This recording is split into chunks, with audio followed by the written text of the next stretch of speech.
Yo, what is up, fellow Guardians? Pidgey here, back with my latest and greatest Destiny 2 video. Now, my last video I talked about, in my opinion, the best Titan PvP build for the Crucible, and in this video we're going to be discussing the best Warlock PvP build. Now, sorry this video took so long to come out. I've just been grinding that raid and other activities, and honestly I was trying to grind out public events to get exotics for the Warlock so I can discuss that a little bit, but unfortunately I didn't get jack squat. But without further ado, let's get to the topic of this video. So first is going to be the Dawnblade.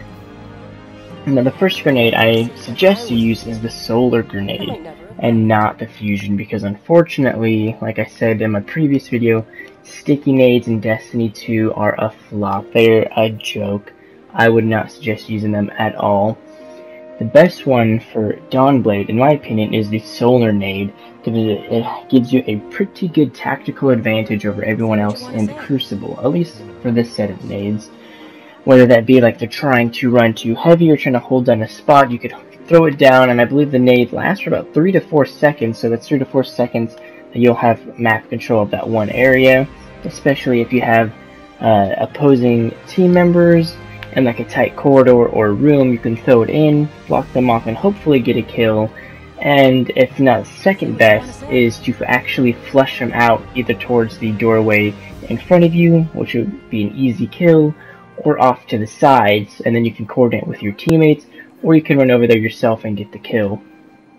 Next, for your ability, I like to use Healing Rift for the Dawnblade, because the build I'm using does not have any healing capabilities in its perk tree, so I use Healing Rift to take care of that. Next for the jump is Burst Glide, and I'm going to be using Burst Glide for almost all of the other subclasses for Warlocks, just because they are pretty slow, and for this one you can get to and from other places in the map just a bit quicker, engage and disengage from gunfights and all that stuff. Now, the first perk given to us in the Attunement of Flames skill tree is Igniting Touch, which reads, strike an enemy with this melee ability to burn them and cause them to explode. Now, the melee ability does have to be fully charged on the hit that kills them, and the burn effect does not count for them for the perk to proc for the explosion. Although one nice little tip is that when you do get that kill, it will send the body about 3 to 5 feet in the direction that your melee was pointing. So if they're near a teammate, try to hit them or have their corpse fly in the direction of their teammate, because the explosion does deal a decent amount of damage and a decent area of as well. So if you can time that right, if you can, do it. Now the next perk is Fated for the Flame, which reads, Daybreak projectiles seek targets as they travel, and upon impact launch a streak of deadly flames. Now unfortunately for the Dawnblade, after traveling about 15 to 20 yards, the projectiles do plummet like a rock, which may make it hard to actually get targeted kills. So the tracking does help a bit, even if it doesn't quite get a direct impact. As long as it's about 3 to 5 feet next to the target, the Deadly Flames blast does do enough damage with their full health. You will get the kill still. Next is Everlasting Fire.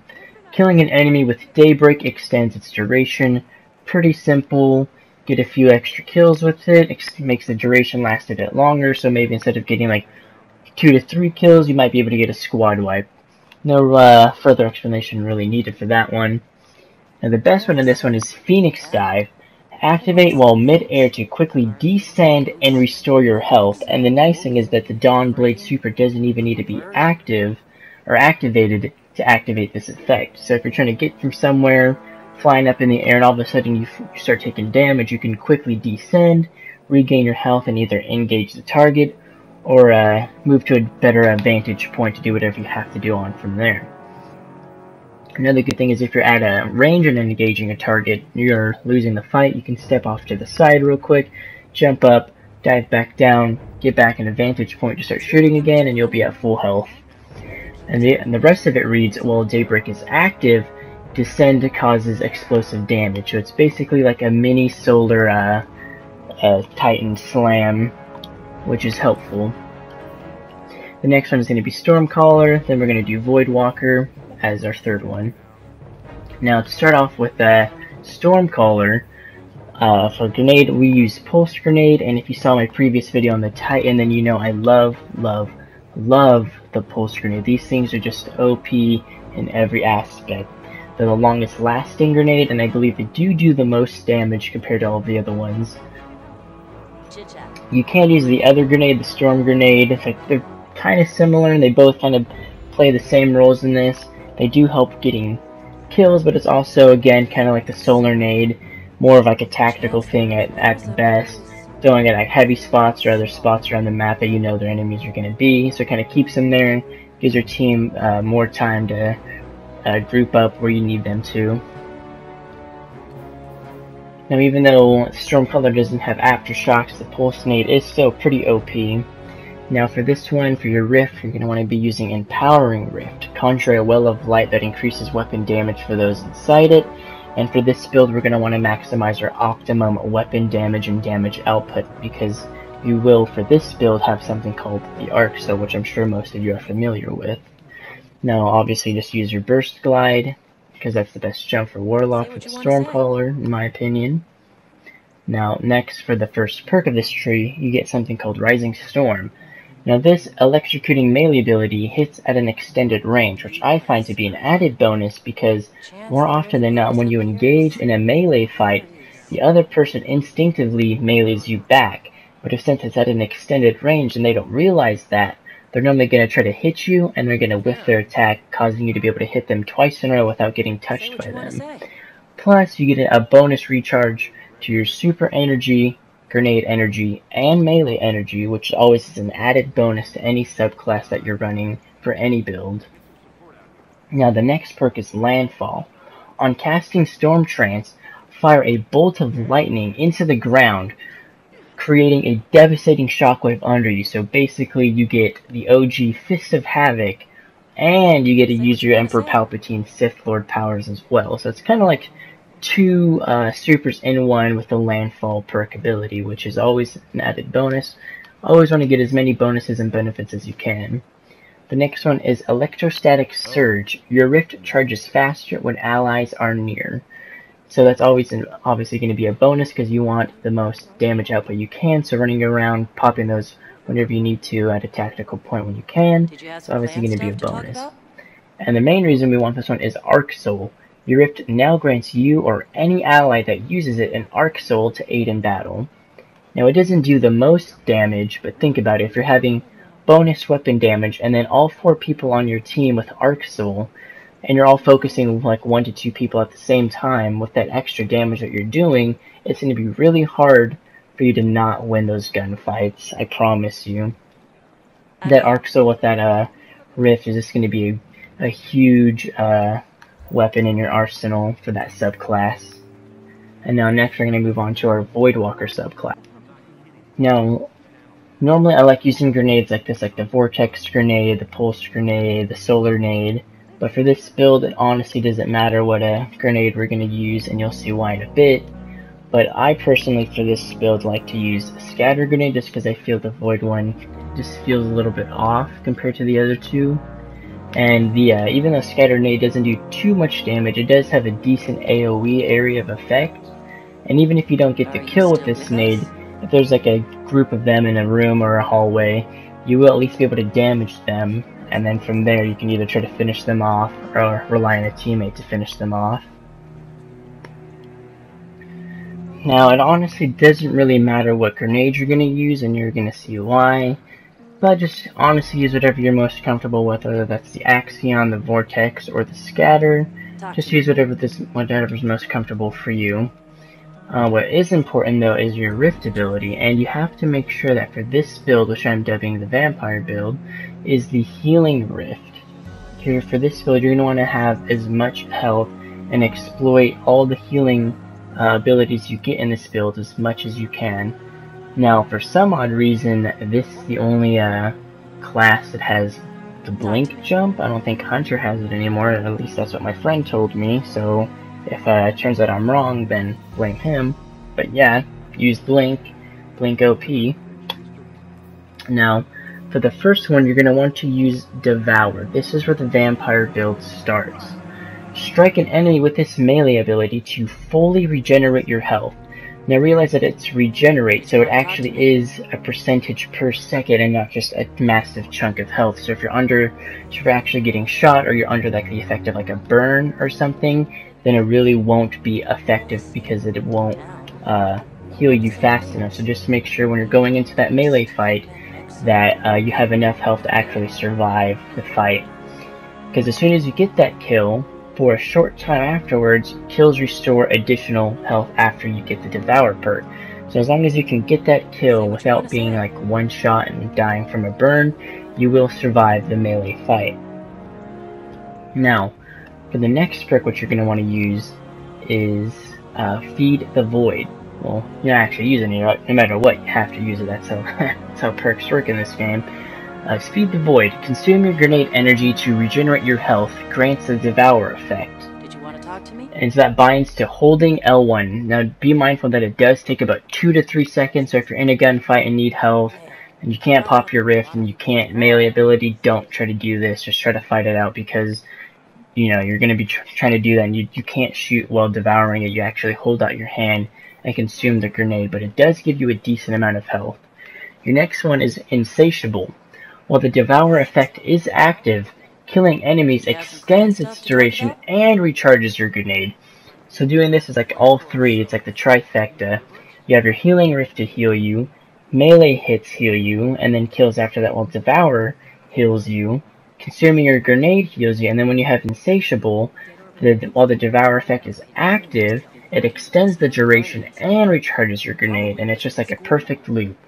So that's 3 ways you have to heal yourself, and it's really hard for you to die because there's just so many possible ways for you to get your health back. It's like really hard. You're literally like a goddamn void vampire with this build. This is actually my favorite Warlock build to run, even though I don't really care for Nova Bomb too much. Stormcaller is my preferable super, but just for the most fun build, I definitely take this vampire one over all the other ones for the Warlock.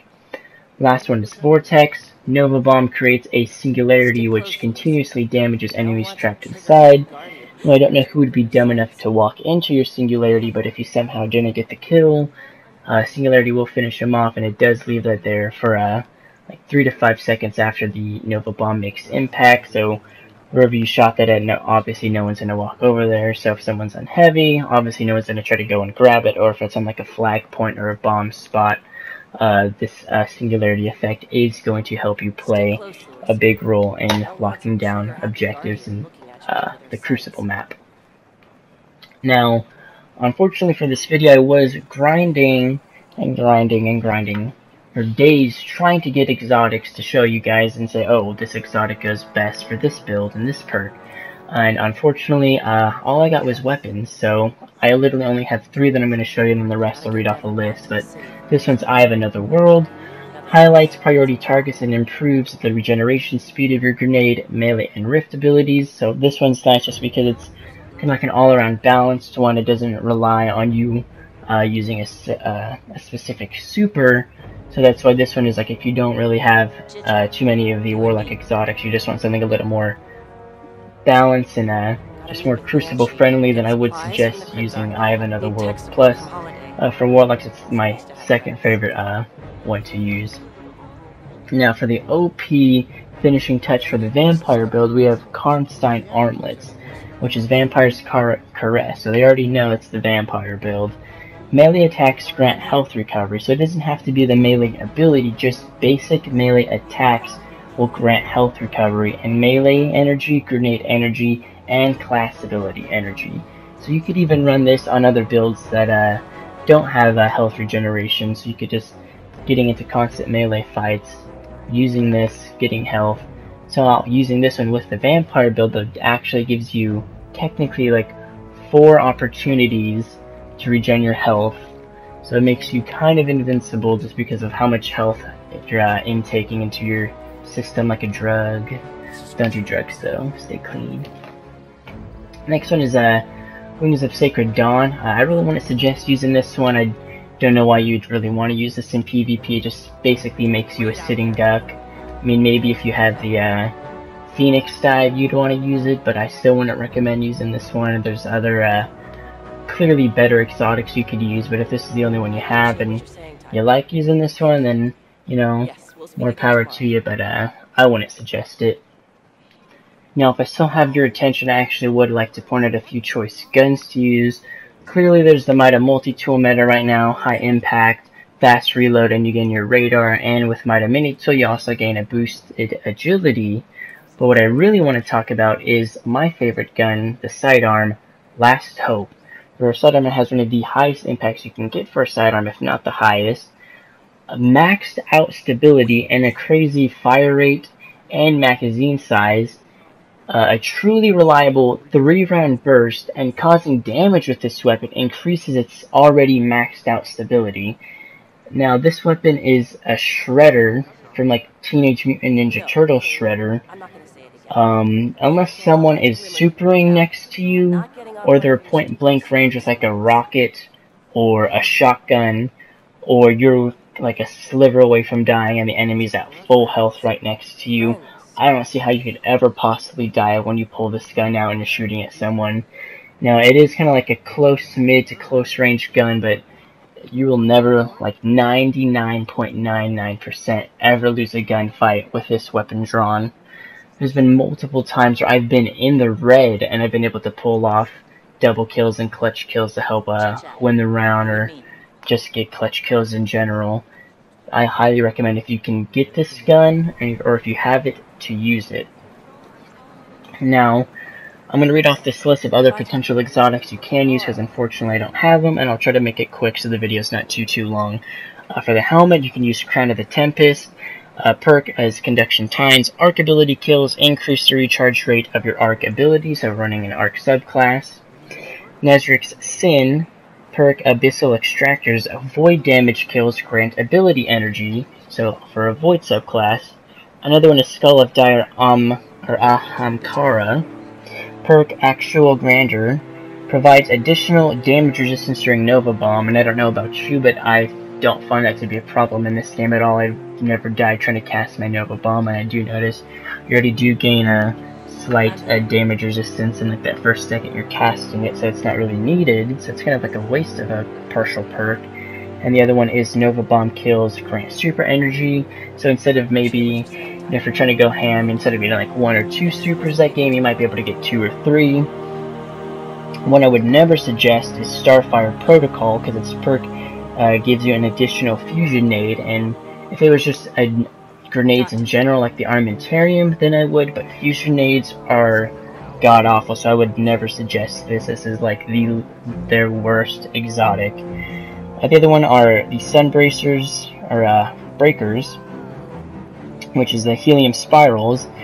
Perk increases solar nade duration and gives grenade energy on the melee hits. Now, if solar nades are a bit better, I'd probably give this one a higher recommendation, but just because there are other better exotic perks like Conduction Tines and Abyssal Extractors, more so focused on actual subclass abilities and supers other than just grenades, and one that's kind of like subpar at that, so I can't really give this one too high of a recommendation. Don't worry, we're almost done. Another one is Winter's Guile, which is the perk Warlord's Sigil, which melee kills boosts melee damage. Now, I don't know about you, but I'm not trying to go on like a 5-10 melee only kill streak, which I mean, that would kind of like make like a cool, like, oh, first ever Destiny tactical nuke melee only YouTube video. I'd give it a watch, but for like more competitive side, I definitely want to try to give that one. So that's just right above Starfire Protocol. Onto the legs, Transversive Steps, Strange Protractor. Perk increases sprint speed basically, and energy weapons auto load, which is okay, doesn't sound too bad, but I'd prefer a more focused subclass and gaining ability energy back rather than just reloading and be able to sprint a little bit faster. And the last one is Lunafaction Boots. The perk is Alchemical Etchings, and Rift abilities now also gain an additional bonus of reloading team ammo when they're standing in it. And that one could honestly have its advantages if you're running like a group of like maybe like 2-3 Warlocks, maybe have one of them throw that on. I could definitely see how that could help if you're trying to run a damage build boost. But other than that, that's the end of my video. Sorry that this one's super lengthy. I hope you at least made it this far, and if you did, kudos to you. If not, then I 100% completely understand. I will try to get my Warlock video out ASAP, so give me about a week to do that, because I haven't even started on him yet. I'll unfortunately have to delete my other Titan. But thanks for giving it a watch, and I appreciate all the subscribers I've been getting from my past video, and all the positive and negative feedback. That truly does help this channel a lot. You know, I'm never gonna say, oh, go like and subscribe, but I do appreciate all that stuff. So thank you guys for being pretty friendly and supportive on my little channel that I got going here. But until next time, guys, catch you on the flip side.